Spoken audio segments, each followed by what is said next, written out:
Isang magandang araw sa lahat. Ako si Paul, at sa mga susunod na minuto, nais kong ibahagi sa inyo ang isang kwento na tumatak sa aking buhay. Siguro tulad ninyo, may mga pagkakataong natututo tayo sa mga pagsubok na dumaan sa atin at may mga alaalang bumabalik sa atin tuwing pinagmumuni natin ang ating nakaraan. Ang kwentong ito ay tungkol sa isang bahagi ng aking buhay na nagbigay sa akin ng lakas at sana magbigay rin ito ng inspirasyon sa inyo. Hindi ko alam kung saan ako magsisimula, DJ Serene, pero sa bawat tibok ng puso ko, parang mas lalo akong nilulunod ng sariling lihim. Isa itong kasalanan na alam kong babago sa lahat. Sa pananaw ko, sa puso ni Carla, at lalo na sa buhay ng taong hindi ko inakalang mamahalin ko sa ganitong paraan. Ako si Paul. 26 na taong gulang. Maayos ang trabaho ko, simple ang buhay. At higit sa lahat may girlfriend akong mahal, si Carla. Mabait siya, matalino at higit sa lahat mapagmahal. Halos 3 taon na rin kaming magkasama. Sa tagal ng relasyon namin, masasabi kong siya na nga. Wala akong dahilan para tumingin pa sa iba. Pero bakit ganon, DJ? Bakit kahit anong pilit kong ilagay ang sarili ko sa diretsyong daan, laging may tukso sa gilid na parang hinihila ako palayo? Hindi ko inaasahan na ang tukso ay ang mismong ina ng girlfriend ko, si Lea. 42. Maganda, elegante, at may dating na kahit sinong lalaki ay mapapalingon. Pero hindi lang iyon ang humatak sa akin. May aura siya na hindi ko maipaliwanag. Tahimik pero mapanukso. Malambing pero may lalim. Isang ngiti lang niya. Parang tinamaan na ako sa puso. Ang una naming pagkikita ay simpleng araw lang. Nasa bahay nila kami ni Carla.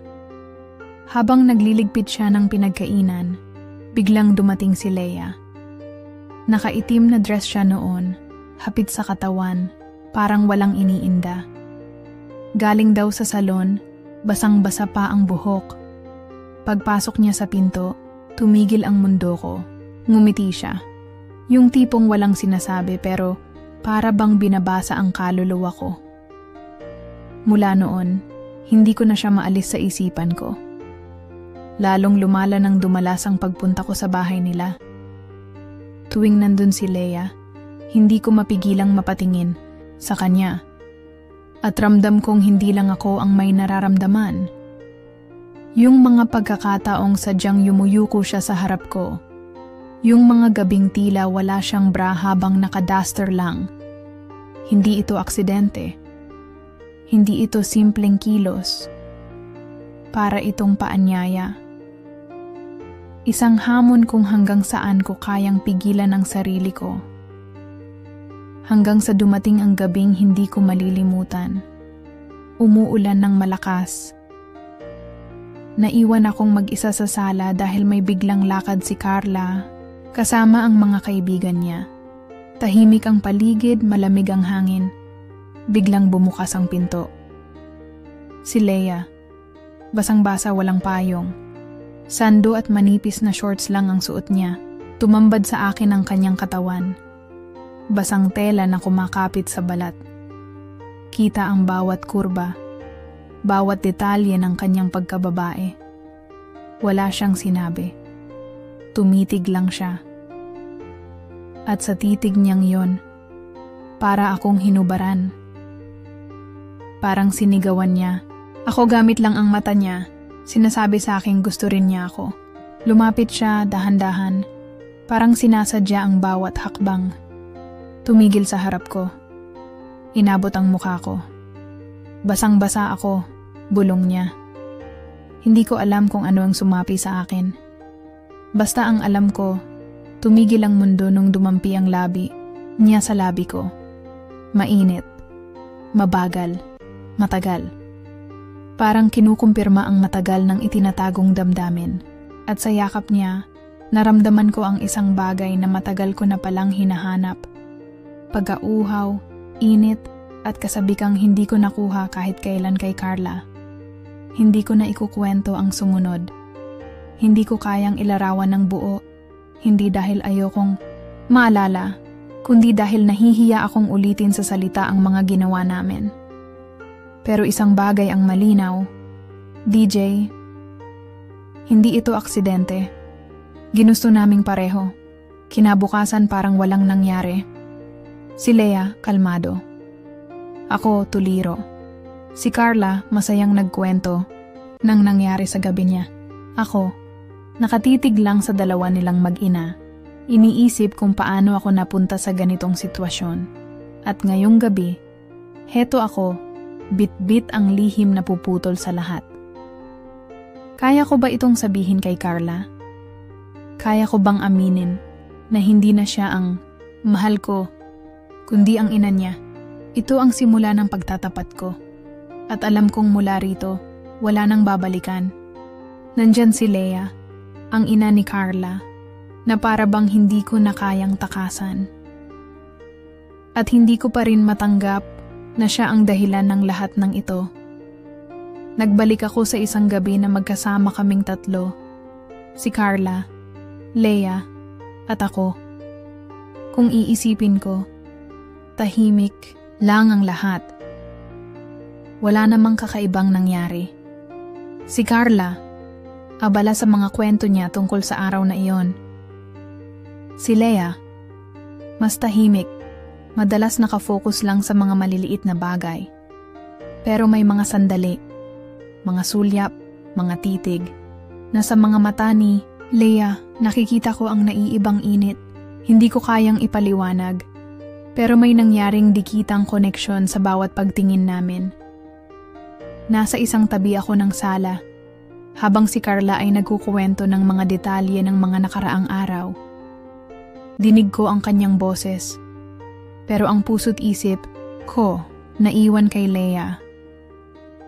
Sa mga pagkakataong hindi nakatingin si Carla sa amin, tanging ako at si Lea ang nag-uusap sa pamamagitan ng mata.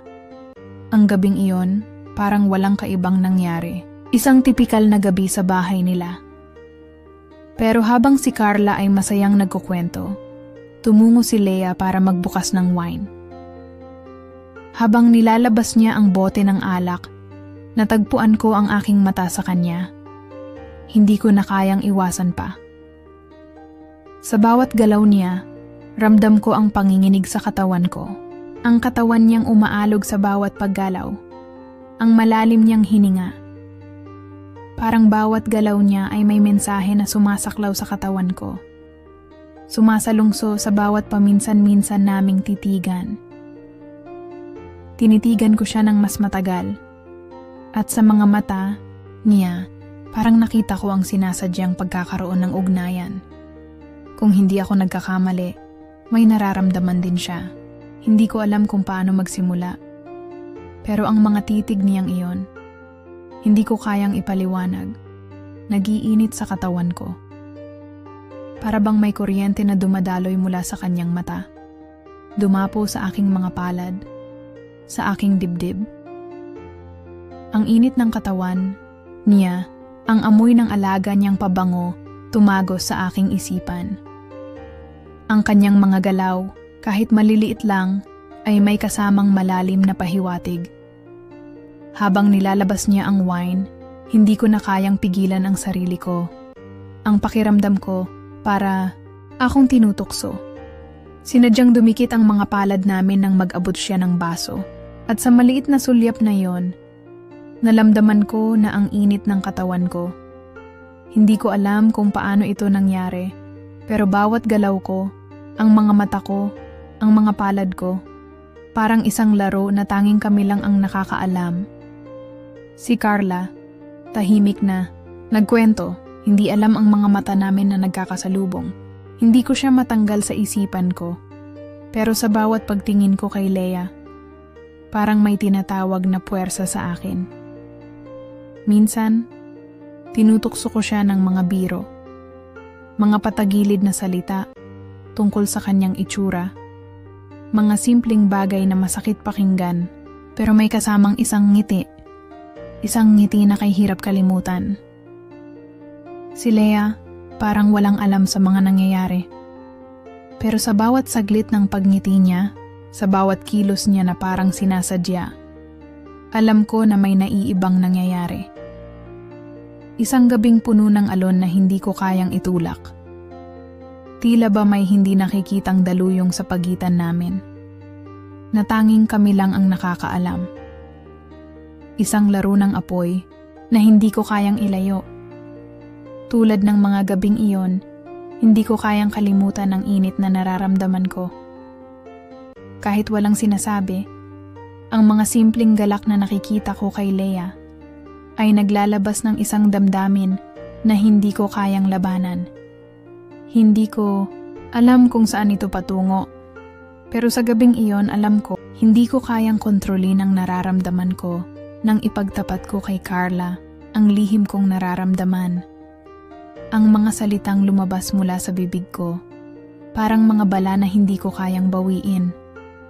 Hindi ko rin alam kung paano siya tatanggapin ang mga salitang iyon, kung paano siya magre-react sa mga pahayag ko na siguradong magpapabago sa lahat ng nasa pagitan namin. Carla, ang tawag ko sa kanya, ang mga kamay ko nanginginig. May gusto akong ipagtapat. Hindi ko na kayang magpigil. Carla, ang totoo, may nararamdaman ako kay Lea.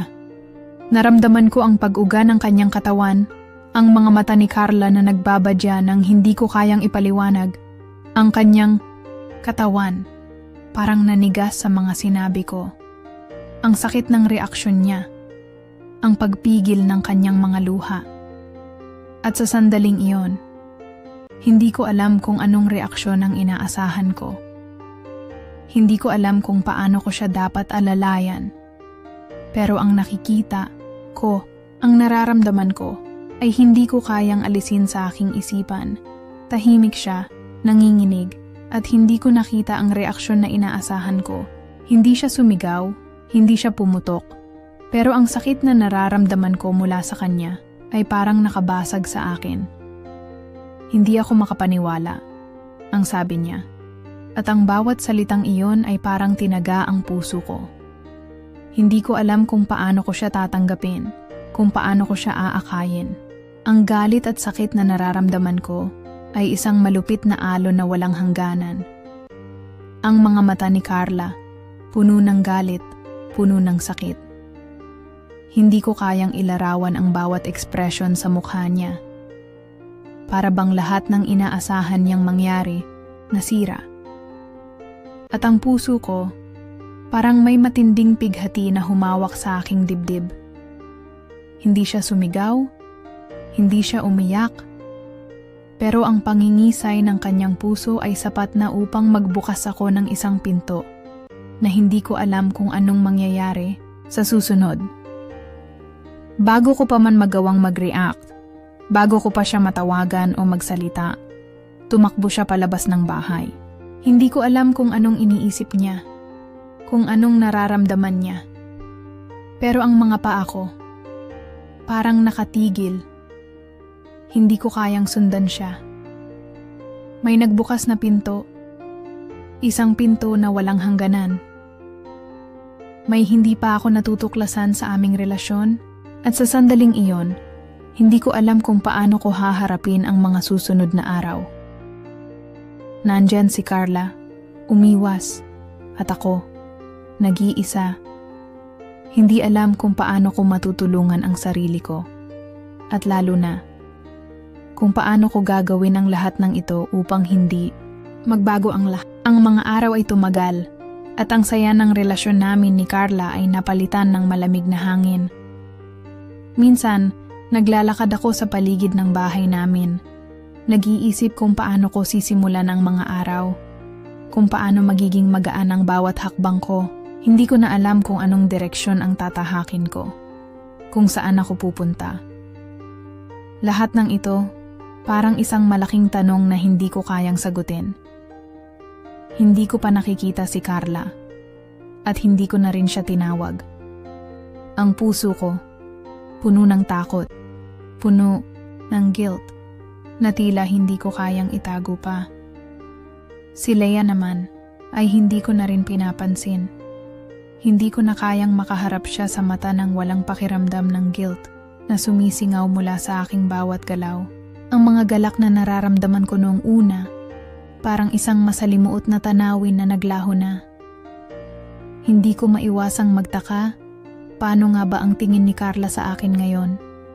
Ang relasyon namin, na tila maayos at puno ng pangarap, ay biglang nag-iba.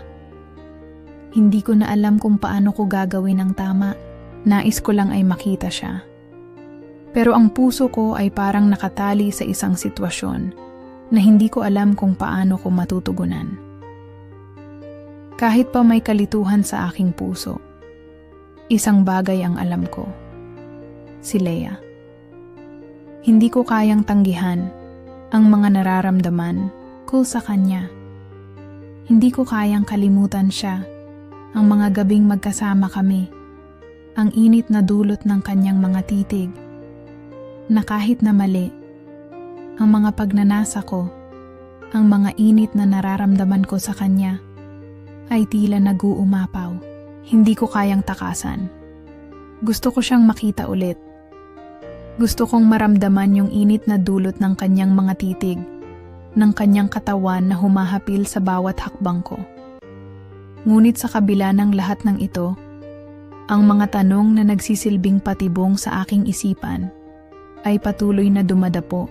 Paano ko ba iayos ang lahat ng ito? Paano ko ba maibabalik ang saya sa relasyon namin ni Carla? Ang mga kasalanan ko, ang mga pagkakamali ko, ay nagsisimula ng bumalot sa akin. Kung sana, may paraan na hindi ko kailangang dumaan sa mga ganitong pagsubok. Ngunit parang ang tadhana ay walang awa sa mga desisyon kong ginagawa. Ang lahat ng ito, hindi ko alam kung anong mga hakbang ang kailangang gawin ko. Araw-araw, parang patuloy akong tinutukso ng aking mga desisyon. Si Carla, si Leia. Parang ang mga nararamdaman ko ay parang apoy na hindi kayang patayin. Kung iisipin ko, sana'y may paraan upang matutunan ko kung paano patagilid na lumabas sa ganitong labirintong sitwasyon. Pero hindi. Parang walang daang pabalik. Laging may mga alaala ng mga titig, mga gabing puno ng tensyon na kahit tahimik, puno ng apoy na hindi ko kayang pigilan. Nagbibigay ako ng dahilan sa sarili ko. Tinatanong ko kung tama ba ito. Bawat araw, ako'y naglalakad na may pasanin na hindi ko alam kung paano ko ba iiwasan. Ang mga tanong ay nagsisiksik sa aking isipan. At sa bawat sagot ko, may tumatampisaw na pagkatalo. Pero sa bawat pagsubok kong magbago, nadarama ko na ang pagbabalik loob ko kay Carla ay wala na. Si Leia na ang laman ng aking mga pangarap at hindi ko kayang ipaliwanag kung bakit siya.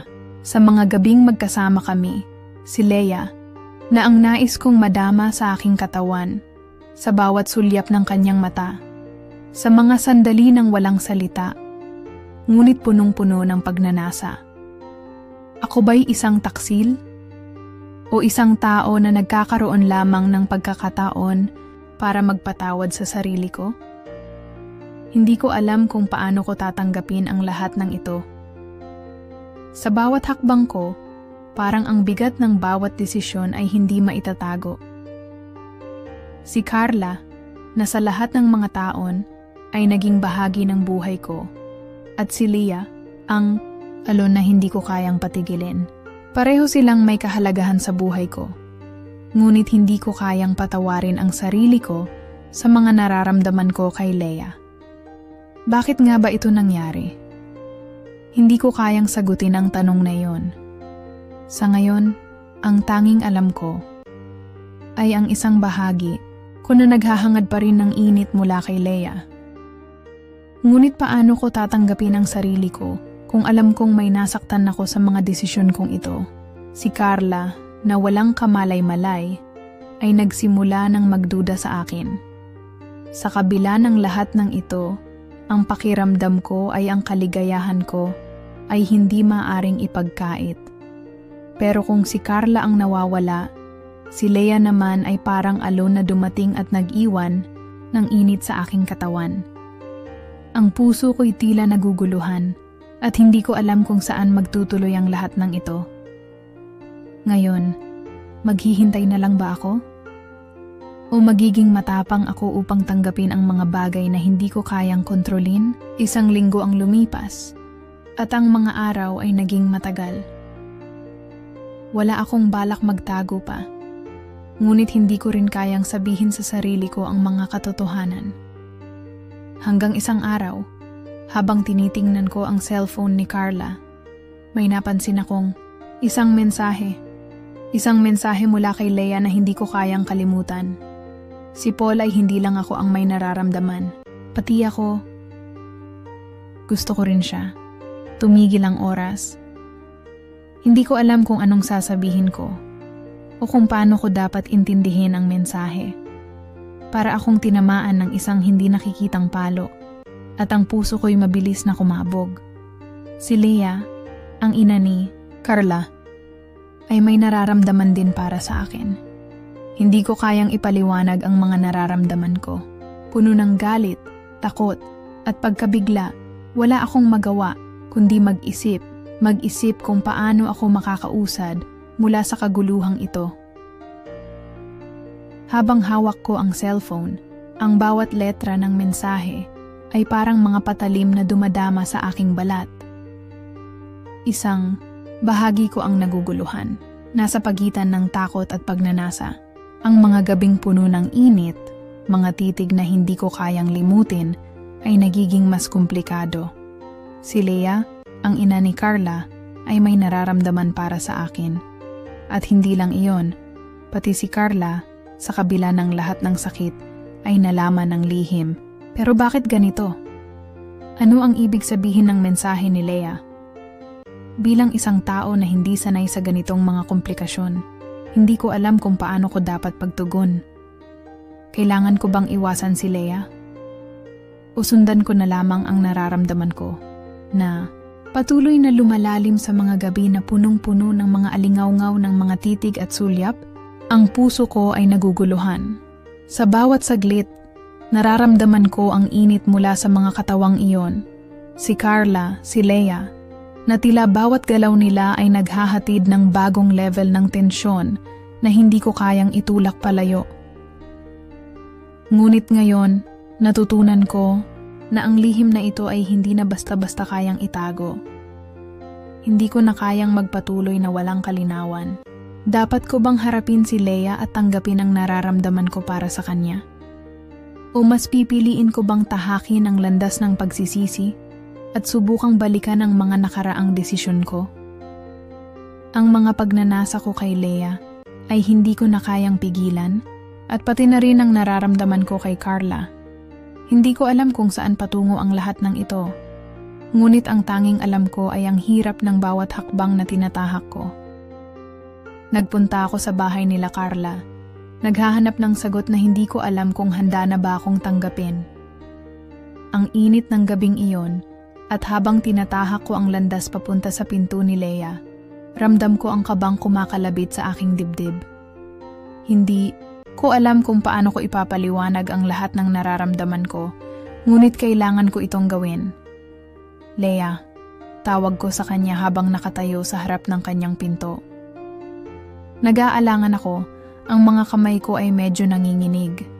Ang mga mata ko ay nagtatago ng libu-libong emosyon, takot, pagnanasa, at hindi maipaliwanag na pagkabighani. Ang sagot niya ay isang tahimik na ngiti, isang ngiti na puno ng misteryo, ngunit may kasamang init na nagsabi ng lahat. Alam mo ba kung anong ibig sabihin nito, Paul? Tanong niya. Ang kanyang tinig ay malalim at puno ng ibig sabihin. Bawat salita ay parang tumatagos sa aking katawan, pinapalakas ang mga nararamdaman ko. Hindi ko alam kung paano sasagutin siya. Ang mga mata ni Leia, may makikita mong kakaibang tingin, hindi na lamang bilang ina ni Carla, kundi isang babae na may nararamdaman para sa akin. Ang pakiramdam ng bawat saglit na tumatagal sa aming matahan ay parang isang nakakabighaning laro. ngunit isang laro na puno ng mga panganib at komplikasyon. Sa kabila ng lahat ng ito, si Carla, ang minahal ko at binigyan ko ng pangako, ay nagsimula ng magtampo. Ang galit at sakit sa kanyang mata ay hindi ko kayang tiisin. Alam kong nasaktan siya at hindi ko kayang itago ang katotohanan na may bahagi ng puso ko na tadhana ng igugol kay Leia. Hindi ko kayang talikuran ang mga nararamdaman ko, ang mga alingaw-ngaw ng kanyang katawan, ng mga gabi na naglalakad kami sa dilim na punong-puno ng mga hindi nasabi. Ang mga desisyon ko ay tila umabot na sa sukdulan at ngayon, nandyan si Leia. Tinutukso ang aking isipan, pinapalakas ang init na hindi ko kayang kontrolin. Bawat saglit na kami magkasama ay tila may bagong layer ng tensyon na bumabalot sa amin. Hindi ko alam kung hanggang saan ang magiging hangganan ng lahat ng ito. Si Carla, si Leia, dalawang babae na may kahulugan sa aking buhay. At dalawang damdamin na tila hindi ko na kayang paghiwalayin. Ang mga tanong sa aking isipan ay lumalala habang tinutukso ng mga gabing puno ng mga titig at sulyap. Hindi ko alam kung anong susunod, ngunit ang alam ko lang ay ang magkasunod na init na dulot ng bawat tingin nila ay nagiging mas mahirap na itago. Sa huli nag-isip ako, nagmuni-muni sa lahat ng nangyari. Ang mga desisyon ko, mga damdamin na ako lang ang nakakaalam. Lahat ng ito ay nag-iwan ng marka sa akin na mahirap tanggalin. Ang mga pag-aalangan, ang mga saloobin, at ang mga lihim na hindi ko kayang itago sa harap ng dalawang babaeng ito, si Carla at si Leia. Ang mga pangalan nila ay parang mga anino na patuloy na gumugol sa aking mga gabi. Si Carla, ang minahal ko ng buo, ang nagbigay sa akin ng lahat ng mga pangako. Ngunit ngayon, hindi ko alam kung may pag-asa pa bang magbabalik ang tiwala namin. Ang mga gabi na magkasama kami, ang mga pag-uusap na puno ng kaligayahan, ay naging mga alaala na puno ng sakit at pagkabigo. Natutunan ko na hindi madali ang makapagbago ng isang relasyon. Hindi ko kayang burahin ang lahat ng iniwasan ko at ipagpalit ang mga bagay na nasira. Pero natutunan ko ring dapat magbigay pansin sa sarili ko, sa mga nararamdaman ko, sa mga pangarap ko na ilang beses ko nang kinalimutan para lang sa iba.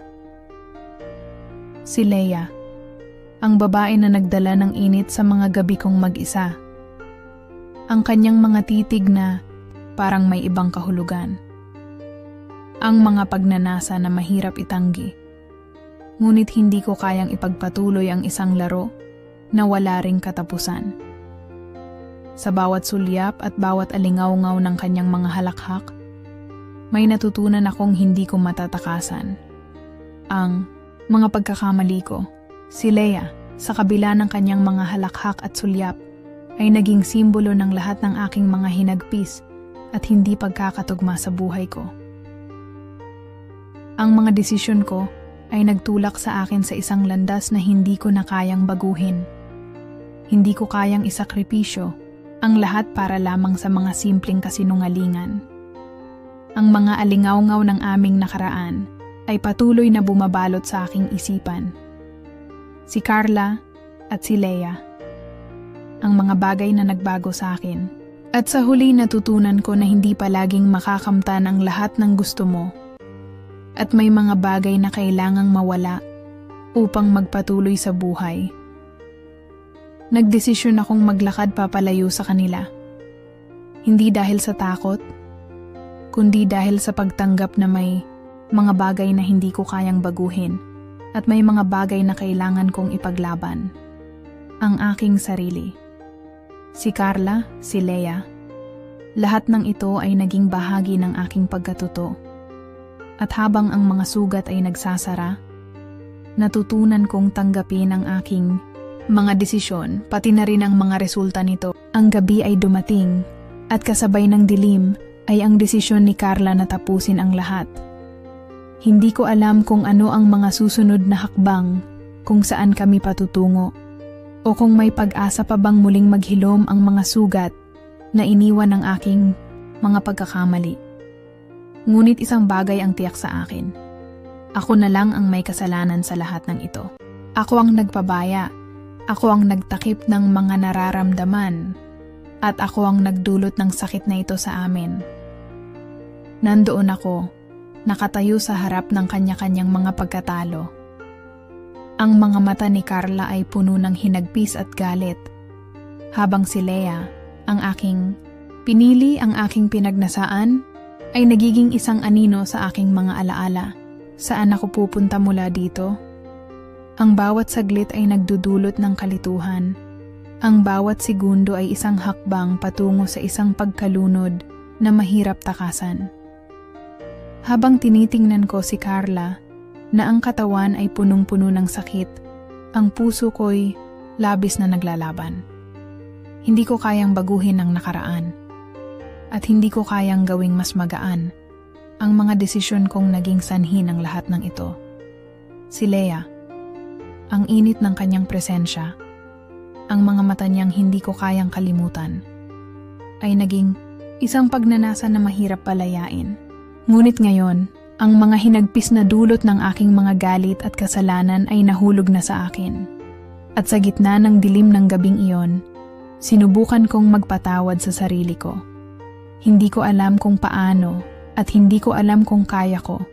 Ngunit sinubukan kong huminga. Sinubukan kong tanggapin na ang mga bagay na ito ay wala na sa aking kontrol at na ang mga desisyon ko ay nagtakda ng lahat ng ito. Walang paraan upang ibalik ang mga nawalang pagkakataon at wala nang magagawa pa kundi ang maglakad palayo sa mga ito. Hindi ko alam kung paano magiging magaan ang bawat hakbang. Ngunit sa gabing ito, natutunan ko na may mga bagay na kailangan mong tanggapin kahit na mahirap. Si Carla, si Lea, ang init, ang lamig. Lahat ng ito ay naging bahagi ng aking paglago, ng aking mga aral na natutunan. Ngunit ang pinakamahalaga sa lahat, natutunan ko na sa huli, kailangan kong magpatawad, hindi lang sa kanila kundi sa sarili ko. Mga kasirin, salamat sa pagtangkilik at pagbigay pansin sa bawat kwento. Minsan, ang mga desisyon natin ay may malalim na epekto, pero sa bawat hakbang, natututo tayong magpatawad at magpatuloy. Huwag kalimutan, sa kabila ng lahat, laging may pag-asa at pagkakataon para magsimula muli. Hanggang sa susunod na kwento, stay serene, mga kasirin.